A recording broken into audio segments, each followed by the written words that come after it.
সেই দিনকে আমি একটা ভিডিও দিয়েছিলাম যে মেয়ের জন্য পুডিং বানাচ্ছি, ডিম পুডিং।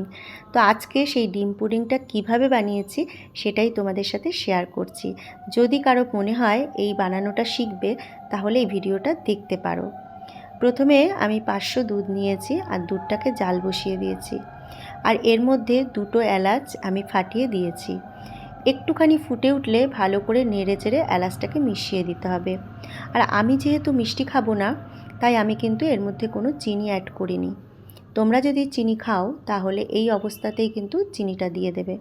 তোমরা তোমাদের স্বাদ মতো চিনি দেবে আর একটু সামান্য একটু নুন দেবে স্বাদের জন্য। আর হ্যাঁ, যদি তোমরা মনে করো বেশি দুধের বানাবে তাহলে কিন্তু সেই অনুযায়ী ডিম দেবে। আমি যেহেতু 500 দুধের করছি তাই 500 দুধের জন্য কিন্তু আমি 4টে ডিম নিয়েছি। তোমরা যদি মনে করো যে 1 কেজি দুধের করবে তাহলে 8টা ডিম নিও, কারণ ডিমটা যতটা বেশি দেবে ততটাই কিন্তু ভালো, একদম জমাটটা ভালো বাঁধবে, সুন্দর হবে দেখতে। তো আমি ডিমটাকে কিন্তু একটা আলাদা বাসনে ভেঙে নিচ্ছি, কারণ দেখো অনেক সময় পচা বেরোতে পারে। তাই আমার মনে হয় একটা আলাদা পাত্রের মধ্যে ডিমটা ফাটিয়ে নিলে কিন্তু ভালো হবে। না হলে যদি তুমি ওই পাত্রের মধ্যেই ভাঙো ডিমটাকে দুধের মধ্যে, তাহলে কিন্তু দুধ ডিম সব একবারে নষ্ট হয়ে যেতে পারে যদি ডিম পচা থাকে।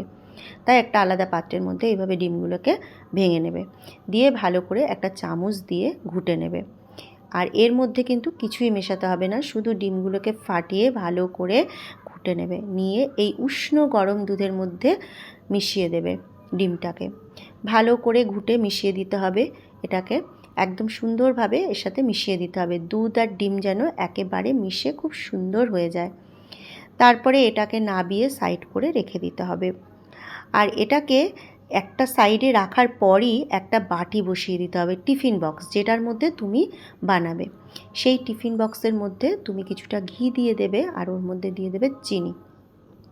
এই ঘি আর চিনিটা যখন পুড়ে উঠবে, মানে ক্যারামেল হয়ে যাবে, এটাই কিন্তু একটা সুন্দর লুক দেবে পুডিংটার। তো ভালো করে এই যে পুড়িয়ে নেবে, একটা সাঁড়াশির সাহায্যে ধরে ভালো করে বাটির চারপাশটা কিন্তু মাখিয়ে দেবে, তাহলে কিন্তু পুডিংটা খুব সুন্দরভাবে উঠে যাবে। ভালো করে নাড়িয়ে চাড়িয়ে এপাশ ওপাশ করে ঘুরিয়ে ঘুরিয়ে ঘুরিয়ে ঘুরিয়ে ভালো করে এটাকে মাখিয়ে দেবে, এই ঘি আর চিনির ক্যারামেলটাকে ভালো করে চারপাশটা ঘুরিয়ে দেবে। আর এতে কিন্তু একটা সুন্দর ফ্লেভারও আসবে আর সুন্দর দেখতেও লাগবে। তারপরে কি করবে, এটা যখন পুড়ে যাবে তখনই ওই দুধ আর ডিমের মিশ্রণটাকে এর মধ্যে ঢেলে দেবে। এইবার ঢেলে দিয়ে এই গরম অবস্থায়, উষ্ণ গরম আর বাটিটাও গরম, এই অবস্থাতেই ঢেলে দেবে, দিয়ে এর মুখ বন্ধ করে সাইডে রেখে দেবে।